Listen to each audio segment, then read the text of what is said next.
Good afternoon. It is 1 p.m. here in Kenya's capital, Nairobi, and this is The Ambassador. With me, your Ambassador Paul Mathenge. And this is where we debunk global diplomacy and geopolitics. The decision was because Bolsonaro had not complied with the restraining orders put on him last month. In response to the order, Bolsonaro's legal team denied breaching any restraining order and said they would appeal the ruling. Davis Karani reports. A fresh blow to South Africa's economy as the United States has confirmed a 30% tariff on local exports, placing thousands of jobs at risk. Key sectors like agriculture and automotive are in the firing line, and with unemployment already at record highs, the stakes could not be higher. Here is more on the growing fallout and the government's urgent response. South Africa is sounding the alarm of a new 30% tariff imposed by the United States, warning that up to 30,000 jobs could be lost. The country's agriculture and automotive industries, already under pressure, are expected to take the hardest hit. The number of jobs likely to be affected. We base this on the ongoing consultations that we have with all the sectors of the economy, from automotive, agriculture, and all the other sectors that are going to be impacted. And at this stage, we are sitting at approximately 30,000 jobs that could be affected by this if it were to be mismanaged in any manner. I am concerned about it. So I am from a farming community. My parents are farmers. We know the citrus industry very well. Very concerned for the citrus industry as they do export a lot of products to America. And they do employ a lot of people, so that is a big concern. Obviously, they have plans to supply this year, so what's going to happen with all that product? I also work for an American company, so the impact on me personally is also quite concerning. You know, how is the future looking for my job? And then 30% is drastic, so a lot of people are going to lose jobs, and already the government is struggling to create more jobs as it is. And I don't see them creating any more jobs again. So it's going to probably be up to the entrepreneurs. Entrepreneurs are going to have to somehow find a way to bring back the economy, but then at the end of the day, a lot of people are going to lose. The tariffs, signed into effect by President Donald Trump just before the August 1st deadline, leave South Africa among the 5 most heavily penalized nations. The US is South Africa's 3rd biggest trading partner, with the European Union and China being the 1st and 2nd largest trading partners. The US accounts for 7.5% of our global exports. Thus, we will continue to engage the US with a view to conclude a deal that advances the interests of both countries. South Africa seeks to conclude deals that promote value addition and industrialization, rather than extractive relations that deprive the country of the ability to beneficiate our mineral wealth by mimicking extractive colonial-era trade relations. With the US accounting for 7.5% of South Africa's exports, the economic fallout could be severe, especially with unemployment already at 32.9%. The diversification of markets that will be required following the introduction of additional tariffs on South African goods may require exporters to coordinate their activities in relation to developing joint infrastructure for exports, sharing of market information, and coordination of activities to achieve economies of scale and efficiencies that enable them to be competitive. These activities may contravene the provisions of the Competition Act. Government officials say they are drafting urgent support measures for affected exporters and intensifying diplomatic talks with Washington. We are talking about the livelihoods and jobs of people that are at stake. So that's why we're focused on the ball, on the negotiations, on the framework, and we did not want to focus on the speculations, whether it's because of BEE or affirmative action or any other politics that has not been brought to the negotiation table.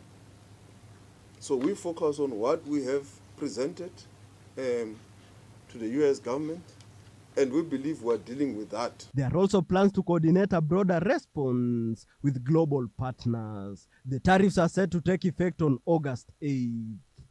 Elvin Muyodi, GBS News. And now, Tensions along the Lebanon-Israel border continue to draw international concern. The United Nations says its peacekeepers in southern Lebanon have observed ongoing Israeli military activity, including airstrikes and direct fire. The UN is also reporting new weapons discoveries near the Blue Line.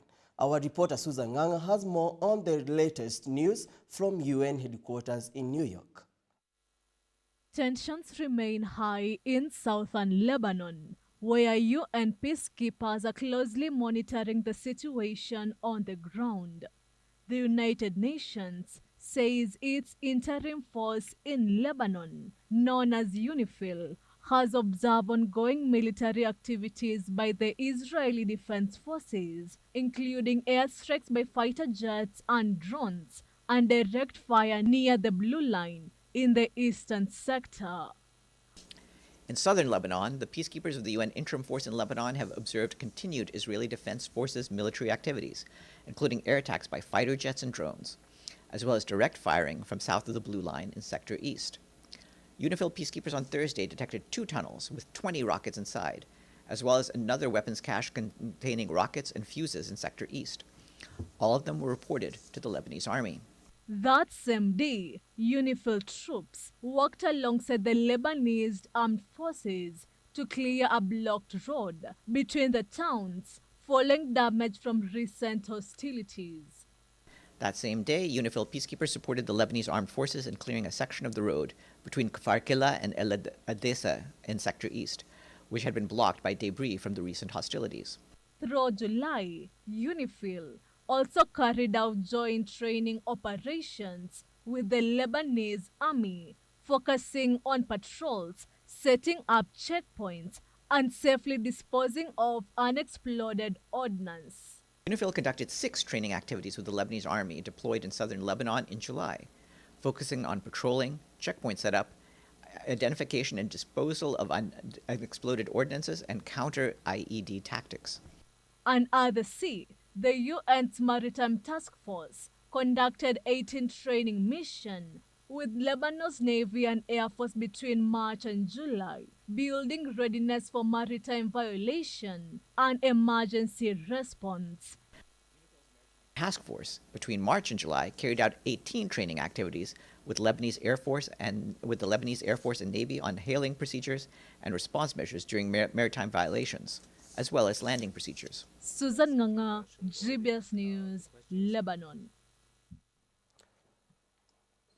The Gifford Fire, which broke out on August 1st, is located within the Los Padres National Forest in Solvang, California, impacting residents in the coastal counties of Santa Barbara and San Luis Obispo. Let's take a listen. 2,000 firefighters were struggling to contain the fire that had already scorched more than 72,000 acres and was only 3% contained as of 7 p.m. Evacuation orders and warnings were issued for areas in the 2 counties, and State Route 166 was closed due to flames on both sides of the road. At least 3 injuries as a result of the fire were reported. The cause of the fire remains under investigation, but authorities say the blaze grew out of multiple smaller fires along State Route 166 between the cities of Santa Maria and Bakersfield.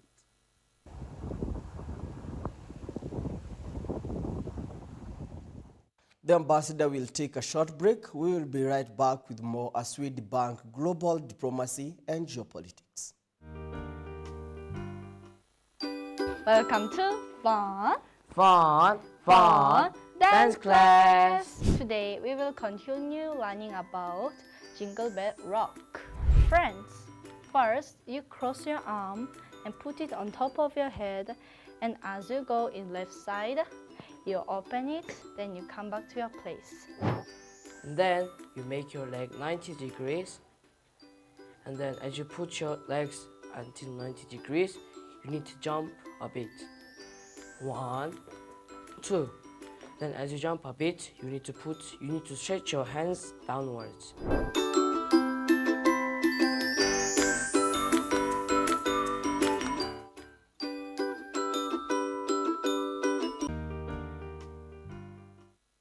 we are going to go straight to the topic of the day, which is AI in education. AI in education. AI is called artificial intelligence. I think this is something that computer techs designed to make our life easier. If you just write everything that's on ChatGPT, when you're going to your work or whatever you want to do, your interview, you're going to feel miserable. If we are going to use AI to show out your creativity, then that's not really you who did it, but like there's AI and there's you combined together. AI should be just there to maybe enhance your points, but not just to generate for you the answers. Okay, it's like 50-50 because sometimes it's like, yeah, you're just using it to like enhance like your creativity, and then other times it's like you're just stealing other people's ideas. You're not like really thinking.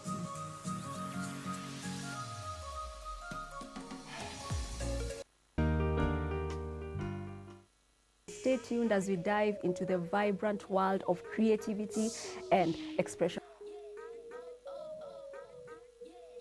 Practice your work. Yes. And when you keep on practicing, you get better, Yes. better and better each day. Yes. And as you get better, Yes. you get now that niche of yours. Yes. What advice can you give to those watching who are in a 9-to-5 job, but they have a gift? My advice would be, Yes. do not sleep on your talent. Yes. Just show it up to the world. To the world. Whether it is art, whether it is music, wherever you are gifted, let the world know what you are doing. Which classic artist would you love to spend one day painting with, and why? Grandma Moses. She started painting in her 70s. Oh. And she excelled. Yes. As, she was a painter. Yes. But she started painting professionally Yes. well past 70s. Wow. And by the time she died in 102, she had done marvelously in the art world. Hello, my name is Nyabio. I'm from Mahanim. Call this school a good school because the second my mom saw it, she saw it was Christian-based. And when I see Christian-based, that's what the character my mother wants from me. And I like the sports that we play for PE.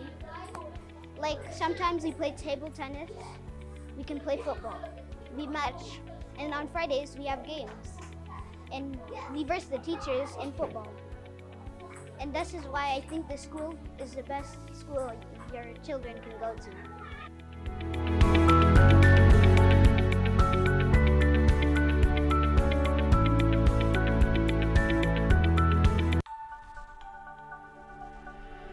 Everywhere, GBS. Welcome back to The Ambassador as we bring the development news for you and get back on what's happening globally. And now, Israel Prime Minister Benjamin Netanyahu is reportedly considering the seizure of parts of Gaza as tensions escalate following the breakdown of indirect ceasefire negotiations with Hamas. According to a senior Israeli official, increased military pressure, including possible territorial control, may be on the table as Netanyahu prepares to convince his security cabinet later this week. The potential shift signals a hardened stance by Israel, which has grown increasingly frustrated with the lack of progress in diplomatic efforts to end the months-long conflict. The move comes amid growing domestic and international scrutiny, with critics warning that further escalation could worsen the humanitarian crisis in Gaza Strip, while Israeli officials remain tight-lipped about specific plans. The suggestion of seizing territory marks as a significant development in Israel's strategy. The upcoming cabinet meeting is expected to define Israel's next steps in the region, potentially setting the stage for a new and intensified phase of the conflict.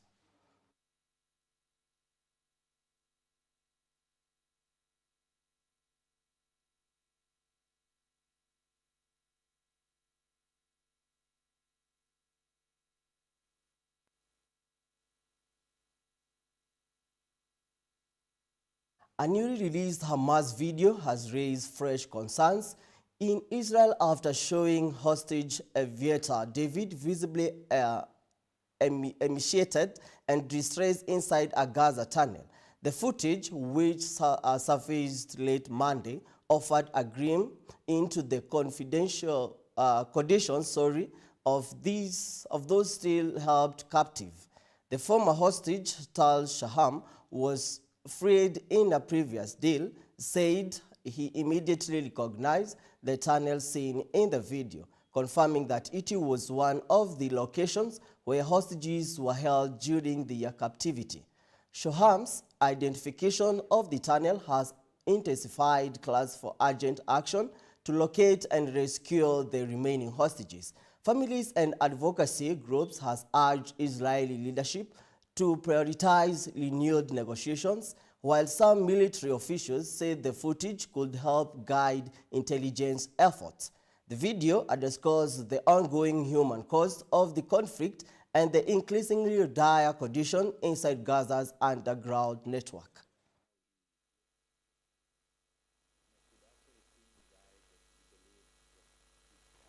I immediately recognized it. Being more than 8 months together underground in this tunnel, I saw that Eviatar is completely crushed. I mean, he's only an empty shell of himself, of the Eviatar I knew in the most extreme times that we had together, most extreme and cruel situation we've been together in. And right now he's looking even worse than that. And I could actually see in his eyes that he believed that it's actually will be his grave in the tunnel, in this tomb, in hell, where Guy and Eviatar is staying, and all the rest of the hostages. What they need to do is condemn Hamas. Thousands of people attended the annual Mask Festival in Porto Novo, the capital city of Benin. Over the weekend, the event showcases Benin's rich cultural heritage. Locals as well as visitors were treated to cultural performances that reignite and reunite the past with the present. A Mask Festival, the annual cultural festival in Benin's capital Porto Novo, lived up to its expectations over the weekend. Thousands who turned up for the event got the chance to witness the rich tradition and heritage of the Benin nation, the true identity and pride of the locals, as they say. This is what defines us, our unity. We are one of the African nations that are still proud to keep our culture. People think Benin is just about sorcery. No, no. This is our true identity. Et nous sommes fiers d'être béninois. Special and elaborate costumes were used to tell different significant stories. Le Festival des Masques renforce à coup sûr l'attrait touristique. Parce que le chef de l'État. This is economic tourism. The event repositions Benin and also tells the African continent's story. Notre identité qui apparemment rentre dans l'oubli. Accompanied by dancing and singing, the colorful and vibrant event draws visitors from locals and beyond. For the very first time, China is hosting the World Humanoid Robot Games, an international sporting event where AI-powered robots will compete in everything from football and marathon to boxing. That teams from around the world, including the United States, Brazil, Germany, and Portugal, are registered to take part, with robot soccer as the headline attraction. One team attracting attention is the Shanghai team from China Agricultural University, who recently finished second at the RoboCup, Humanoid Soccer World Cup held in Brazil this June. But these machines are no ordinary gadgets.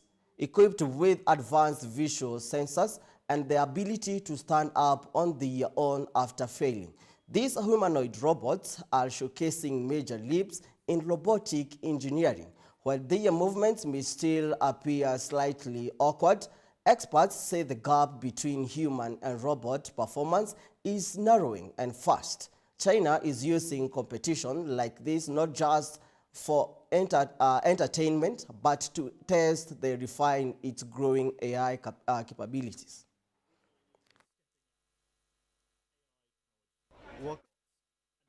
们的现在机器人，它的足球能力可能相当于一个5到6岁的小孩儿，因为它的一些速度啊，还有全局的态势感知能力，其实和人的这个感知是有一定能力差距的。